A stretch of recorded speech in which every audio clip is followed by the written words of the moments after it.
At first for this week, I worked on drawing the skulls and the neck muscles from different perspectives.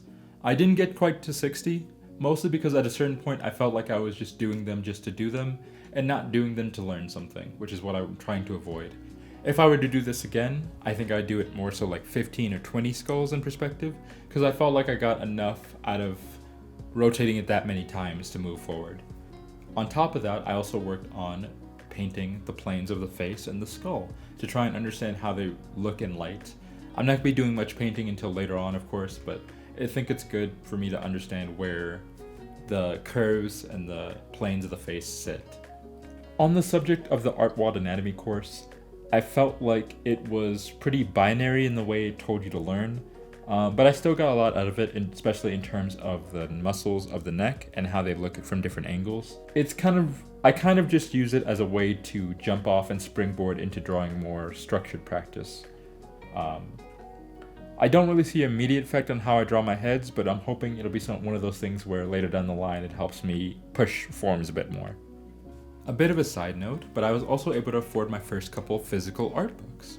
I bought The Anatomy for Artists, Drawing, Form, and Pose by Tom Fox-Straws, as well as T.B. Choi's book on drawing characters, which is still in the mail, but it should be here soon. Tom's book I'm finding very, very helpful for breaking down each individual part in like a constructive kind of way. More so, instead of thinking about the muscles, it's focusing on the forms and the volumes of those muscles, like where the bumps are on the body, which I find is a bit easier for drawing it in my eyes, at least for me.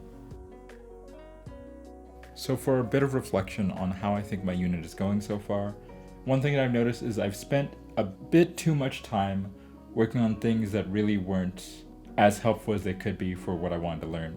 That being the neck muscles, the skull, and hair. Basically, I spent about 20 days working on just skull and neck muscles. And while that is helpful, it's not exactly the broad scope of what I want to learn. I want to know how to do lots of different types of portraits with lots of different types of hair from different angles.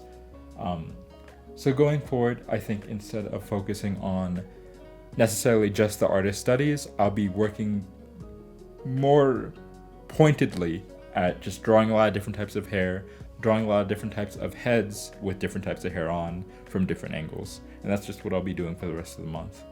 Not that I think me spending time working more on stylization would be a bad thing, but I feel for like what I set out to do, I'm kind of beating around the bush and not getting as much done as I could be. At the very, very end, on my last day of this unit, I'll probably go back and then revise this unit to how I would have done it. And regardless, it still got me to draw a lot, so it's still a good thing in my eyes. But it's something that I think could be tweaked better. Yeah, I think that's pretty much it. See you next week.